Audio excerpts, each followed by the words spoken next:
नमस्कार, मैं हूं आपके साथ हर्षिता और आप देख रहे हैं स्टेट टुडे न्यूज। आइए शुरुआत करते हैं कुछ खास खबरों से।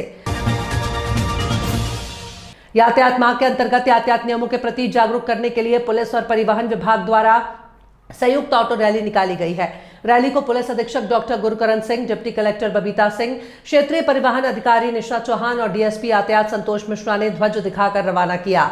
रैली ने शहर के समस्त मुख्य मार्गों से गुजरते हुए यातायात नियमों के प्रति जागरूक किया और सोलेशियम फंड, गुड सैमरिटन्स सहित नियमों की जानकारी दी। यातायात माह की थीम परवाह रखी गई है। इसके अंतर्गत माह में विभिन्न कार्यक्रम आयोजित किए जाएंगे। बिहार के माउंट लिटरा जी स्कूल जीनपुरा रोड में 4 जनवरी से 7 जनवरी तक आयोजित 14वीं सब जूनियर और जूनियर नेशनल ड्रॉप रोबाल चैंपियनशिप में ग्लोबल स्कूल ऑफ एक्सीलेंस आबिदुल्लागंज के खिलाड़ियों ने शानदार प्रदर्शन करते हुए मध्य प्रदेश का गौरव बढ़ाया। स्कूल के खिलाड़ियों ने कुल 14 पदक जीते और अपनी टीम को प्रतियोगिता में कुल मिलाकर तीसरा स्थान दिलाने में अहम भूमिका निभाई। बालक वर्ग में पदक विजेता triple event Anurag Yadav, Mohammad Ali Khan, Vadik Paliwal, double event Krishna Bamlele, Vansh Malviya, Devnagar, super event triple Rudra Patel, Anuj Lodhi, Ranveer Chouksey, Divyansh Gupta, बालिका वर्ग में पदक विजेता single event Pranjal Lagar, double event Rajak पदक Divyansh Bamlele, Purvanshi Yadav, Mahi Parmar. Global school of excellence के खिलाड़ियों की इस शानदार उपलब्धि को लेकर स्कूल और अभिभावकों ने उनके आबिदुल्लागंज पहुंचने पर ढोल नगाड़ों के साथ भव्य स्वागत किया। स्कूल प्रबंधन, शिक्षकों और अभिभावकों ने खिलाड़ियों के इस प्रदर्शन की सराहना करते हुए उन्हें सम्मानित किया। उनकी इस सफलता ने न केवल स्कूल बल्कि पूरे आबिदुल्लागंज और मध्य प्रदेश को गर्व करने का मौका दिया। इस अवसर पर पार्षद मनोज चौरसिया, पुरुषोत्तम शर्मा, राहुल महेश्वरी, रमेश चौरसिया, मुकेश श्रीवास्तव, राहुल नागर आदि लोगों ने चौराहे पर स्वागत और सत्कार किया।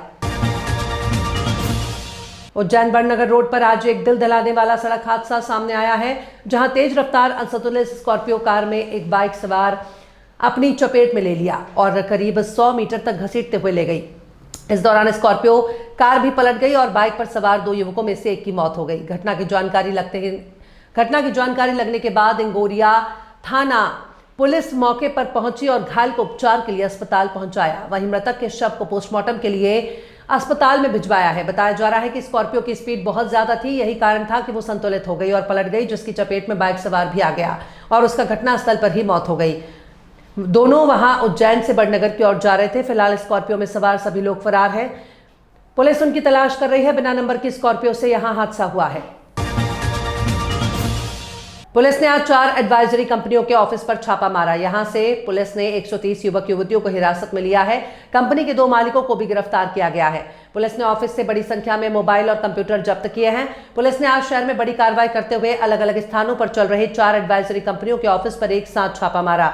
पुलिस को शिकायत मिली थी कि इन कंपनियों द्वारा डीमैट खाता खुलवाकर इन्वेस्टमेंट के नाम पर लोगों के साथ धोखाधड़ी की जा रही है। पुलिस ने तलाशी के दौरान चारों ऑफिस से 200 मोबाइल, 150 कंप्यूटर और लोगों के पर्सनल डेटा सहित अन्य कागजात जब्त किए हैं। पुलिस ने पूछताछ के लिए यहां काम करने वाले 130 युवक और युवतियों को हिरासत में लिया है, जबकि कंपनी चलाने वाले 2 मालिकों को गिरफ्तार किया गया है। वहीं 2 आरोपी अभी फरार हैं, जिनकी तलाश पुलिस कर रही है। एसपी प्रदीप शर्मा ने बताया कि एडवाइजरी कंपनियां बिना लाइसेंस चल रही थी, जिनकी जांच की जा रही है। मामले में स्थानीय पुलिस की अगर संलिप्तता पाई गई तो उन पर भी कार्रवाई करने की बात पुलिस अधीक्षक ने की है। सर, कितने लोग इसमें गिरफ्तार हुए, क्या कहते हैं? 4 जगह पर आज उज्जैन पुलिस की 4 पृथक टीमों ने सुबह प्लान करके 4 एडवाइजरीज की जो ऑफिसेज हैं उन पर दबिश दिए। चारों जगह से करीब 130 लोगों को अभी गिरफ्तार किया गया है। ये सभी महिला और पुरुष नई उम्र के लड़के हैं जो इनके ऑफिसेज में काम करते थे। इनमें चारों में जो मेन आरोपी हैं उनमें से 2 को अभी हमने हिरासत में लिया है, एक अजय पवार और एक शशि मालवीय। 2 चंदन भदौरिया और विनय राठौर अभी फरार हैं, जिनके लिए भी टीम लगी हुई है। इनके पास से काफ़ी मात्रा में mobile phone, laptop, keypad mobiles और पर्सनल जो लोगों के पर्सनल डिटेल्स बरामद हुए। ये बेसिकली अलग इनके पास से मोबाइल नंबरों की और लोगों की सूची भी प्राप्त हुई है। अभी इसके बारे में जानकारी दी जा रही है कि सूची इनके पास कहाँ से आई है और ये जो लड़के और लड़कियाँ यहाँ पर बैठे हैं वो सूचीबद्ध तरीके से लोगों को मोबाइल पर फ़ोन लगाते हैं और उनको डीमैट अकाउंट खुलवा के उसमें इन्वेस्टमेंट के नाम से इनसे भारी मात्रा में कमीशन लेते हैं। जो कमीशन है वो to the tune of 30-40% of profit भी होता है। कई बार ये उनका जो उसको लॉस दिखा के उस पैसे को हड़प लेते हैं, साथ ही ये जो नई उम्र के लड़के लड़की जो यहाँ पर काम कर रहे हैं, इनको 10 रुपये पर उस पर ट्रांजैक्शन के बेसिस पे इनको भी इसमें से कमीशन मिलता है, और बाकी का जो मोटा कमीशन है ये जो मालिक हैं इनके द्वारा इसमें खा लिया जाता है। अभी इनके सभी के लाइसेंसेस और रजिस्ट्रेशन के बारे में इनसे जानकारी पूछी गई है, जिन्होंने चारों जगह पे किसी प्रकार का कोई सभी का लाइसेंस या रजिस्ट्रेशन होना नहीं पाया गया। ये चारों फर्जी एडवाइजरीज़ हैं जो इन्वेस्टमेंट के नाम पे लोगों को धोखाधड़ी करती हैं। तो इन सभी के पास अभी कितने डीमैट अकाउंट ऑपरेटिव हैं, कितने लोगों का इन्होंने इन्वेस्टमेंट किया है, वो सारी जानकारी इनके पास जो आईटी इक्विपमेंट्स प्राप्त हुए हैं, हमारी आईटी सेल की टीम भी वहाँ लगी हुई है, वो सब बरामद कर रही है। सर कब से चल रहा था ये जैसा कि मुझे बताया गया है कि ये कीपैड मोबाइल्स यूज़ करते हैं और जगह बदल बदल के ये काम करते हैं। तो अभी हमको जो जानकारी मिली है कुछ दिनों से, ये अपने जो अभी 4 ठिकानों पे हमने दबिश दी है, यहाँ पे कुछ समय के लिए ऑपरेट करते हैं। मोस्टली ये स्टेट के बाहर के लोगों को टारगेट करते हैं, और जब वहाँ की पुलिस आती है तब तक ये अपनी जगहों को बदल देते हैं। तो अभी ये कुछ दिनों से उज्जैन में इन 4 जगहों पर काम कर रहे थे। जैसे ये सूचना भी चारों जगह पे दबिश दी गई है। कहाँ कहाँ पे इन्होंने पहले ऑपरेट किया है, काम किया है, किस किस को टारगेट किया, उसके बारे में भी इनसे रिमांड लेके पूछताछ की जाएगी। कैसी ट्रांजैक्शन को लेकर कुछ जानकारी सर कितना काम? अभी ट्रांजैक्शन के बारे में कहना मुश्किल है, क्योंकि अभी सारी आज सुबह अभी करीब 1 घंटे पहले ये सभी दबिश हुई हैं। तो इसके बारे में भी हम लोग पूरा जो इनका इक्विपमेंट्स है, डेटा है, उसको खंगालेंगे और उसके बाद ही हम जो क्वांटम है उसको बता पाएंगे। 3 धाराओं में अपराध दर्ज हुआ है। विभिन्न धाराएं हैं, जो सेबी से रिलेटेड धाराएं हैं वो हैं, धोखाधड़ी से रिलेटेड धाराएं हैं वो हैं, मनी लॉन्ड्रिंग से रिलेटेड जो धाराएं हैं उन सभी में मामला दर्ज किया जाएगा। सर इतने सालों से जब चल रहे थे तो क्या थाना क्षेत्र वाले इस पर नजर नहीं कर पाए? ये बिल्कुल सही बात है कि इसमें कहीं ना कहीं जो संबंधित थाना क्षेत्र के अधिकारी हैं उनकी लापरवाही पाई गई है, क्योंकि अगर इतनी मात्रा में लोग काम कर रहे थे तो अगर इसमें किसी की संलिप्तता पाई जाती है या लापरवाही पाई जाती है तो उसके खिलाफ भी कार्रवाई की जाएगी। इनमें से किसी ने डिजिटल अरेस्टमेंट के नाम से? अभी तक तो डिजिटल अरेस्ट का जैसा कोई जानकारी हमारे पास नहीं आई है। ये केवल इन्वेस्टमेंट के नाम पर और उनसे मोटी कमीशन की राशि वसूलने की जानकारी अभी तक हमारे पास है। मध्य प्रदेश में अस्थायी परमिट और स्थायी परमिट पर स्टेज कैरेज यात्री वाहनों का संचालन मध्य प्रदेश में होता है। मध्य प्रदेश के नागरिकों को सस्ती सुलभ परिवहन सेवा देने का प्रावधान मोटर यान अधिनियम और मध्य प्रदेश शासन का संकल्प है। वर्तमान में अपरिहार्य कारणों से अस्थायी परमिट स्वीकृत करने पर रोक लगने से बसों का संचालन बंद हो गया है और स्टेज कैरेज बसें पहिए अब थम गए हैं। यात्रीगण परेशान हो रहे हैं। तीज त्योहार, कुंभ मेला का ट्रैफिक की शुरुआत हो चुकी है। ब्याह शादी का माहौल बनता जा रहा है। परिवहन विभाग के अधिकारियों को अस्थायी परमिट देने प्रावधान प्रशासनिक नियमों में है। ये अस्थायी परमिट नहीं होने से शासन को करोड़ों रुपए के राजस्व का नुकसान हो रहा है और पूरे प्रदेश में हजारों बसें बंद हो चुकी हैं। इसी को लेकर आज रतलाम जिला बंद संचालक एसोसिएशन द्वारा ज्ञापन के माध्यम से जावरा विधायक डॉक्टर राजेंद्र पांडे से निवेदन किया गया है कि आप अस्थायी परमिट जारी करने के लिए परिवहन मंत्री से चर्चा कर अस्थायी परमिट की स्वीकृति दिलवाने में हमारी मदद करें, ताकि मध्य प्रदेश में वाहन संचालन में जो गतिरोध उत्पन्न हुआ है समाप्त होकर यात्री वाहनों का संचालन दोबारा पूर्व अनुसार बहाल हो सके। संभवतः ये पूरे प्रदेश भर को दृष्टिगत रखते हुए नीतिगत कोई आगामी भविष्य में किए जाने की संभावनाओं को लेकर के किया गया कोई निर्णय अथवा आदेश है।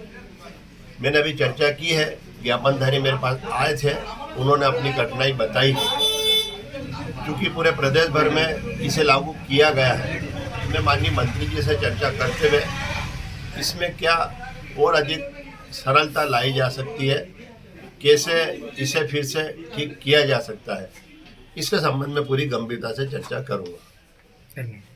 इस मामले को लेकर यह ज्ञापन किया है। मैं सुखेंद्र सिंह गुजर, रतलाम जिला बस संचालक एसोसिएशन के अध्यक्ष से बात करूँ।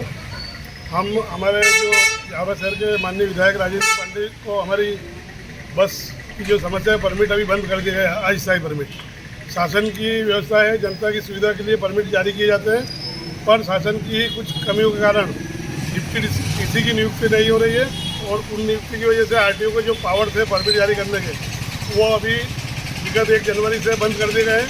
इसकी वजह से सरकार को लाखों करोड़ों का राजस्व का नुकसान हो रहा है और हजारों बसें बंद होने की कगार पर है, जिसकी वजह से बस मालिक किस्त नहीं भर पा रहा है, ड्राइवर कंडक्टर बेरोजगार हो चुके हैं, वो अपनी किस्त और घर का खर्चा कैसे चलाएंगे, ये बहुत बड़ी एक संकट हमारे ऊपर आ चुका है। तो और उसकी वजह से क्या करोड़ों का जो नुकसान हो रहा है, राजस्व की हानि भी हो रही है और वही हमारी जो समस्या लेकर हमारे माननीय विधायक जी के पास हम आए थे जावरा, और जनता भी बहुत परेशान हो रही है। शादी ब्याह का मौसम आ रहा है, कुंभ की तैयारी चल रही है, तो हमारा निवेदन है कि ये मांग हमारी जल्दी से पूरी की जाए और परमिट जारी करने की कृपा करें। विधायक जी ने क्या आश्वासन दिया? विधायक जी ने आश्वासन दिया कि वे परिवहन मंत्री जी से इस मामले में चर्चा करेंगे, माननीय मुख्यमंत्री जी से भी चर्चा करेंगे, और हमको उम्मीद है कि जल्दी जल्दी समस्या का निराकरण होगा। अगर आपकी मांगे पूरी नहीं होती तो अगला ठोस कदम क्या उठाएंगे? अगला कदम गाड़ी धरना, जनता को परेशान तो नहीं कर सकते गाड़ी बंद करके, बाकी फिर यही कि गाड़ी अपना भी खड़ी हो जाएगी वैसे, अगर परमिट नहीं होंगे और जनता परेशान होगी तो फिर हमको चक्का जाम करना पड़ेगा या धरना आंदोलन करेंगे। रायसेन जिले के सलवानी ब्लॉक शिक्षा अधिकारी कार्यालय में 1,03,75,000 रुपए की रकम गबन कर ली गई है, जिससे पूरे जिले में हड़कंप मच गया। पुलिस ने इस मामले में 26 आरोपियों के खिलाफ धोखाधड़ी और गबन का मामला दर्ज कर लिया है। खुलासे के मुताबिक सलवानी शिक्षा कार्यालय में पदस्थ LDC चंदन अहिरवार ने 2018 से 2022 के बीच अपने ही रिश्तेदारों और कुछ अतिथि शिक्षकों के बैंक खातों में फर्जी ट्रांजैक्शन कर करोड़ों का गबन किया। मामला तब सामने आया जब ट्रेजरी कोड अपडेट के दौरान संदेहास्पद ट्रांजैक्शन पकड़े गए। आरोपियों ने डर से लौटाए 64 लाख। FIR की भनक लगते ही आरोपियों में हड़कंप मच गया और 64 लाख रुपए वापस जमा कर दिए गए। बावजूद इसके शिक्षा विभाग ने मामले की गंभीरता को देखते हुए विभागीय जांच शुरू कर दी है। पुलिस ने धोखाधड़ी और गबन की धाराओं के तहत प्रकरण दर्ज कर लिया है और अब आरोपियों के खिलाफ कड़ी कार्रवाई की तैयारी की जा रही है। क्या शिक्षा विभाग की साख बच पाएगी? इतने बड़े घोटाले के बाद शिक्षा विभाग की कार्यशैली पर गंभीर सवाल खड़े हो गए हैं। अभी पिछले कुछ दिनों में सिलवानी ब्लॉक शिक्षा केंद्र का घोटाला उजागर हुआ था। क्या मामला था और उसमें अभी क्या कुछ गिरफ्तार हुआ? ये ब्लॉक शिक्षा कार्यालय सिलवानी का मामला है। इसमें शिक्षा विभाग के कुछ लोग मिलकर, जैसे वेतन बाबू हैं, DDO हैं, वहाँ पे कुछ शिक्षाकर्मी और भी लोग, प्राइवेट लोगों ने मिलकर गलत पैसों का लेन देन किया था। जिन धारकों के पास पेमेंट जानी थी उनकी जगह दूसरों के खाते नंबर अपने रिश्तेदारों के, अपने पहचान के लोगों के लगाए और उनके पास अपने पैसे भिजवा दिए और वहाँ से पैसे निकालकर उसका गलत इस्तेमाल किया गया, जिसकी जांच श्रीमान कलेक्टर महोदय रायसेन द्वारा कराई गई थी 5 सदस्यीय दल के द्वारा, और उनके द्वारा एक रिपोर्ट प्रस्तुत की गई थी थाना सिलवानी में, जिसके आधार पर थाने पर 26 लोगों के खिलाफ 420 का मामला दर्ज किया गया है, जिनमें से एक की गिरफ्तारी की गई है। शेष लोगों की भी गिरफ्तारी की जाएगी। अब्दुल्लागंज की वार्ड क्रमांक 10 गांधी पार्क में संजीवनी क्लिनिक निर्माण के दौरान बीते साल नगर परिषद द्वारा अंबेडकर प्रतिमा को वहां से हटा दिया, लेकिन 1 वर्ष बीत जाने के बाद भी पार्क में अंबेडकर की मूर्ति को स्थापित नहीं किया गया, जिससे लोगों में नाराजगी देखी गई है। गुरुवार को कांग्रेस नेता हरपाल सिंह राजपूत, परेश नागर, पामेश यादव, राजू मेहरा, रामनाथ बिहारे, हरी साहनी ने अपने समर्थकों के साथ अंबेडकर पार्क का दौरा किया और अविलंब पार्क में अंबेडकर प्रतिमा लगाने की मांग की है। आपको बता दें कि स्थानीय रहवासियों ने भी बीते सप्ताह नगर परिषद अध्यक्ष को ज्ञापन देकर आगामी 7 दिनों में अंबेडकर प्रतिमा को स्थापित करने की मांग की थी।